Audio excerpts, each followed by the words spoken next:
Kita kembali ke urusan pandemi yang saat ini mulai menggeliat, meningkat. Seperti Bosman katakan beberapa bulan yang lalu tentang Wuhan virus atau coronavirus atau apapun namanya. Yang jelas kita dapat pastikan globalis cabal memperoleh keuntungan besar dengan penyebaran man-made virus ini. Banyak manusia jadi korban, banyak negara yang lemah jadi korban, banyak pengusaha dan pejabat jadi untung. Yang pastinya Big Pharma lah yang teruntung, terlepas mereka yang membuat atau mereka yang bermain atau mereka ambil untung dari penyelesaian masalah kesehatan virus ini. Kita detailkan, ketika Shanghai lockdown, ketika Xi Jinping dengan kejam melakukan zero covid policy dengan menutup lebih dari 21 kota termasuk kota besar ekonominya yaitu Shanghai, termasuk pelabuhan, bahkan berefek menurunnya pendapatan negara, Xi Jinping tidak peduli. Pokoknya zero aja. Nol itu virus di Tiongkok.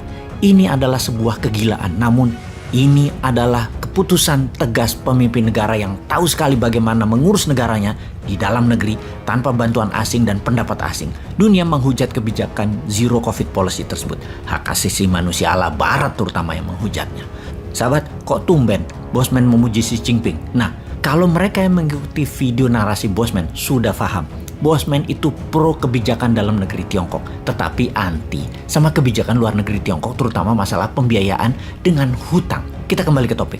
Virus yang menggila di babak keempat ini, dari virus Alpha ke virus Delta, kemudian ke Omicron, dari kacamata ahli, ada dua pandangan kemarin. Kita semua mendapatkan informasi medis bahwa mutasi virus biasanya ada 3 siklus, mengacu pada virus Black Death di Asia Barat dan Eropa atau Eurasia di tahun 1346 hingga 1353. Sekitar 9 tahunan yang membuat korban jiwa 10% populasi di wilayah tersebut.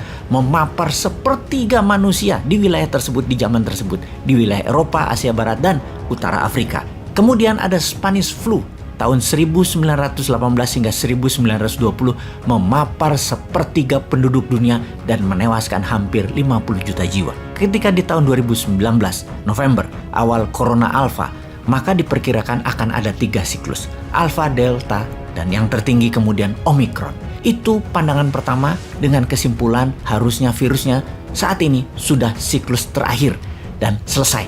Pandemi berubah menjadi endemi.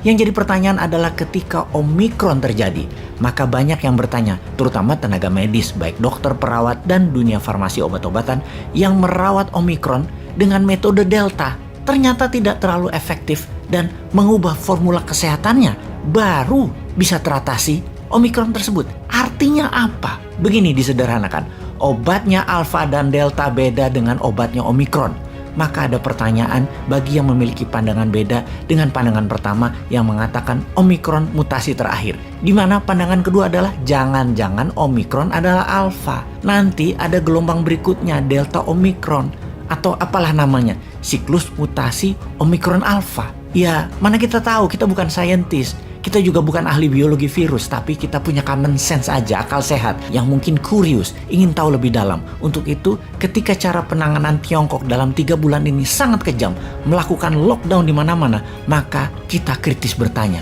mereka pasti tahu sesuatu yang kita tidak tahu nih sepertinya.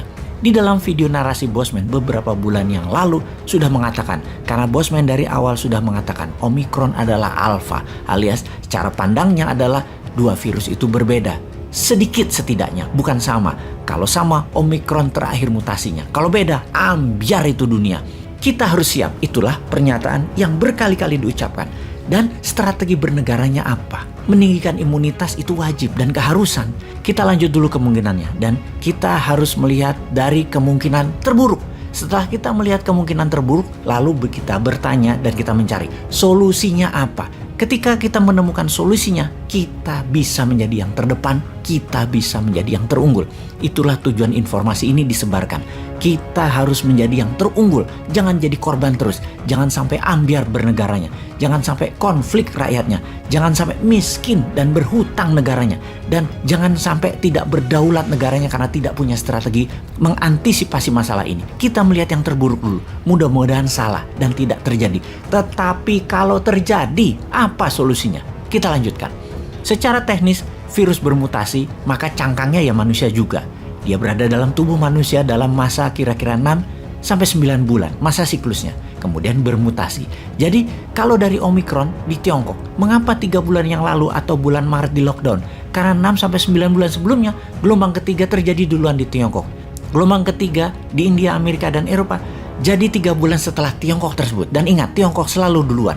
November 2019, Wuhan duluan. Baru Indonesia 6 bulan setelahnya. India, Amerika, Eropa 3 bulan puncaknya setelah Wuhan. Jadi 3 bulan yang lalu Tiongkok kena gelombang 4. Maka India, Amerika, Eropa Juni, Juli ini diperkirakan. Dan Indonesia Juli, Agustus akan menerima gelombang keempat tertingginya. Begitukah usia booster yang katanya 1 tahun ternyata tidak efektif alias kurang dari 6 bulan sudah hilang efeknya. Antibodi sudah pada menurun semua, terutama manusia di perkotaan. Benarkah begitu?